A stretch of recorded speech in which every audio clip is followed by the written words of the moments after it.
একজন বোনের প্রশ্ন, মহিলাদের জন্য মুখ ঢেকে রাখা পর্দার অন্তর্ভুক্ত কিনা? জি ভাই, মহিলারা মুখ ঢেকে রাখবেন।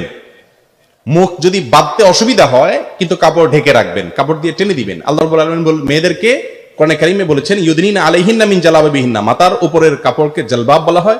এই জলবাবকে আল্লাহ বলেছেন ইউদনিনা আলাইহিন্না, তাদের নিজেদের উপরে তারা টেনে দিবে। অতএব পর্দা করতে হবে। মুখের যে দেখা, এটাই তো সবচেয়ে বেশি আকর্ষণের জায়গা। তবে হ্যাঁ, মুখকে যে একেবারে বেঁধে ফেলতে হবে না কাপড়, এটা জরুরি না। আপনি ওড়নাকে একটু টেনে দিলেন, বাস, তাতে আপনার পর্দা হয়ে যাবে, যাতে প্রদর্শিত না হয়। আজকাল তো প্রদর্শন হয় রীতিমতো। তবে হ্যাঁ, অনেক ওলামায়ে কেরাম এ ব্যাপারে মত পার্থক্য করেছেন।